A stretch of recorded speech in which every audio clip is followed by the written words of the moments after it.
I used to think my body was broken. After my cancer treatments, feeling tired, weak, and unmotivated was just my new normal.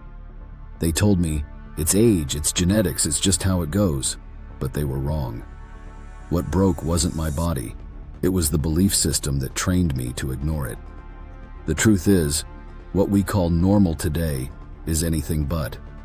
Most adults can't do a single push-up, stare at screens more than they move, and label exhaustion as maturity. That's not aging. That's neglect. And it's not your fault. You've been told to trust systems that were selling sickness as convenience. After my treatments, I couldn't do one regular push-up. Not one.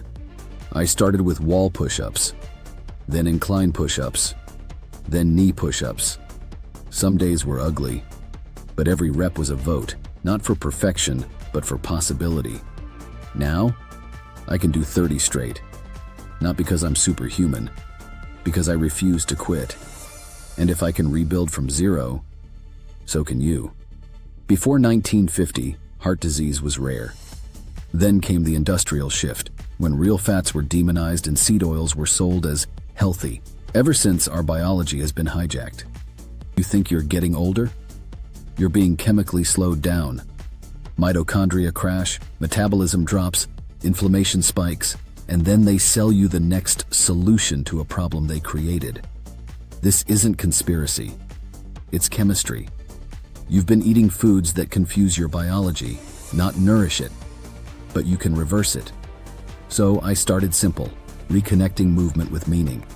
Lymphatic flow movement, lymphatic hops, body waves, arm swings, trunk twists, dead arms, golf swings, thigh taps, ballet squats, horse dance. 1 minute each, 9 seconds rest. Nothing fancy, just fluid, intentional motion. You can feel life waking up again. Circulation, clarity, stillness between breaths.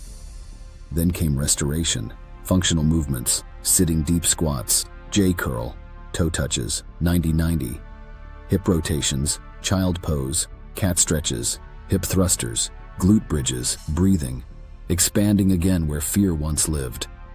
30 seconds each at first, working up to whatever you think is enough. It's not about pushing limits. It's about listening to your body instead of numbing it. Once movement became medicine, strength became gratitude. Kettlebell swings, kettlebell clean, squat curl press, Tyson push-ups, regular push-ups. Not to chase vanity, but vitality. Muscle is not vanity, it's self-respect. It's the armor life applauds when you choose healing over helplessness. After every session, I finish with legs up the wall, 5 to 20 minutes or more of total surrender and meditation. See yourself as the person you want to be. See it as it is already true. You are what your mind believes. That's my reminder. Healing isn't earned through force.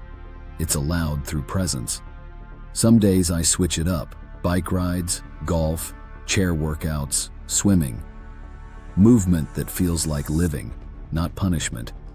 The goal isn't perfection, it's participation. Every rep counts. Every step matters. Don't have motivation or energy? That's the catch-22. You have to break the cycle. Then build it through motion. Do 10 squats every time you stand up. Sitting deep squats while watching TV, park farther away. Walk the long way. Small decisions awaken big results. Listen, it's not your fault. You were raised in a marketplace disguised as medicine, told to eat products that your great-grandparents wouldn't even recognize as food.